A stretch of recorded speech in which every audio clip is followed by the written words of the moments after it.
Hey, I'm Irene the Queen, back to you with It's a 10 Hair Care. Today I'm going to be going over one of their most frequently asked questions on the website. That question is, what to do if your Miracle leave-in bottle gets clogged? These bottles can get clogged for a number of different reasons, but the most common reasons are there could be an air bubble in this little straw thing. Hold on, let me disassemble this for you. See that little straw? Sometimes you can get an air bubble in there. For some scientific reason that I'm not sure of, air bubble causes this to not spray. So typically, whether I have an air bubble or not, just I think out of muscle memory and habit, every time I pick up one of these, I always tap it on my hand. Actually, I know why. Just kidding. I tricked you. So every time I pick up one of these, I always tap it on my hand.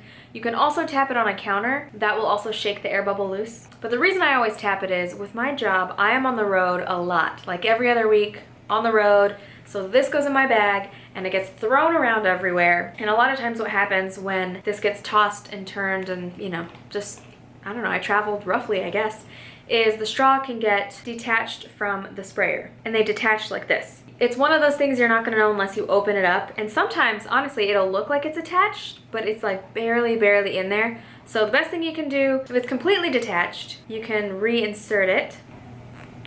And if you're not entirely sure if it's connected, look, there's an air bubble now that I pulled it out. Good thing, because that's a good example. So it's totally not focusing, but, oh, there it is. Okay, so there's an air bubble. That means it's not gonna spray very well. We're gonna mush these two together. Smush, mush, merge, something. If you're not sure that it's 100% in there, just go ahead and grab it. If you grab it from here, you're probably gonna snap it.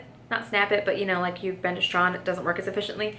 So I suggest grabbing it as close to the sprayer. Come on.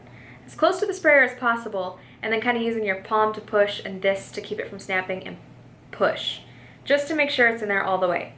To get rid of this air bubble, I've already shown you can tap it on your palm or you can tap it on a counter, but since my counter is going to make a weird sound on my camera, I'll just do this. So we've tapped it on the counter, we've made sure the straw is in all the way. Now I'm going to use Clarice here as a test subject to see if it will now spray. She can use it, she's very staticky. Yeah, perfect. We have our spray back. So those are the main two reasons. Another thing, it's conditioner, so it wouldn't really get crusty like a hairspray does. But if none of those things work, try running just the nozzle like this under some hot water. You really shouldn't get crusty under there, but who knows? Murphy's Law, right? Give those a try. If for some reason your bottle is still clogged and it doesn't work, you can always fill out the contact form on the It's a 10 website, and I'm sure they have some great answers for you as well. Thank you for watching. If you enjoyed this video, please hit subscribe down below, and I'll see you next time with some more fun hair tips. Oh, and before I forget, if you've never used It's a 10 before and you're just on this page because you clicked on it because my thumbnail was strange, try this. It's amazing. The links to where you can purchase it are down below. This one is the keratin version. It is great for color-treated and damaged hair. They have quite a few versions of this. So no matter what your hair type is, they'll have a leave-in conditioner for you. Leave-in conditioner is without a doubt my ride or die. If I have nothing else in my hair, I never wash it without putting in a leave-in conditioner after. Bye!